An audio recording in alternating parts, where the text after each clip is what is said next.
and hit his head. He did that walk every day. I know. I told them that. We'll find out more, Harry.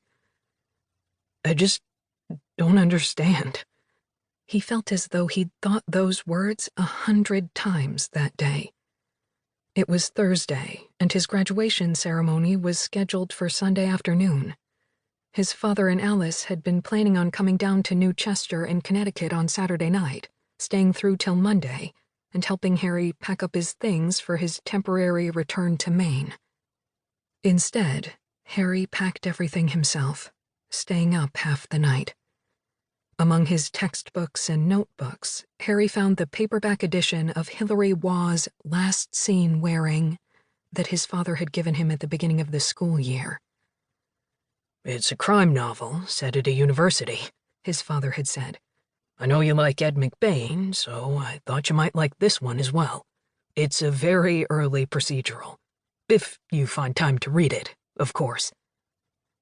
Harry hadn't, but he opened the book now. Inside was a slip of paper in his father's handwriting. One of his father's favorite activities had been making lists, almost always related to books. This one read, 5 Best Campus Crime Novels. Gaudy Night by Dorothy Sayers. The Case of the Gilded Fly by Edmund Crispin. Last Seen Wearing by Hilary Waugh. The Silent World of Nicholas Quinn by Colin Dexter. The Secret History by Donna Tartt. Harry stared at the note, trying to process what it meant that his father, the only person left in his life whom he truly loved, was gone. In the morning, he wrote an email to Jane Ogden, his thesis advisor, telling her he'd have to miss the history major's dinner that night and explaining why. Then he went onto his college's website and found an email address for letting the school know that he wouldn't be attending graduation. In bold letters on the website, it said that cancellations could not be made within 2 weeks of graduation. But what were they going to do? If his name got called and he wasn't there, what did it possibly matter? There was little else to do. His work and exams were all finished, all his requirements submitted. There were friends to see, of course. And there was Kim. He'd run into her the previous weekend at the St. Dunn's party. They'd kissed in the billiards room and promised to see each other one more time before graduation.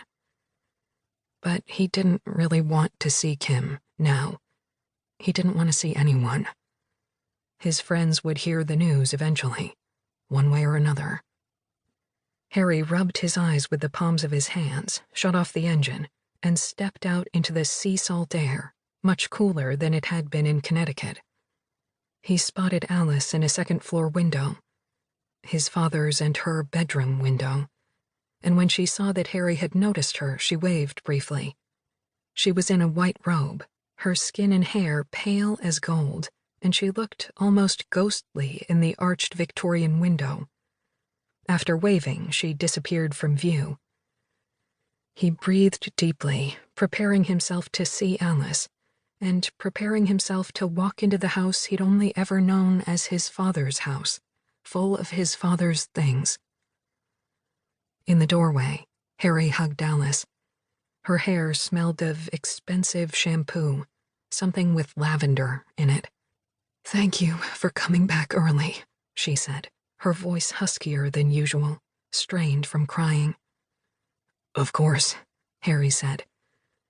"I made up your old room for you. Can I help you bring things in?" No, Harry said. It's not much. It took just 3 trips from the car to the second-floor bedroom. Harry's old room had never really been his room. At least, he had never thought of it that way. His mother had died of lung cancer when he was 15 years old. Back then, they'd lived in a 2-bedroom apartment above his father's first shop, Ackerson's Rare Books, in the West Village in New York City. Because Harry had just begun high school when his mother died, his father had decided that it would be best for them both to stay in Manhattan until Harry had graduated.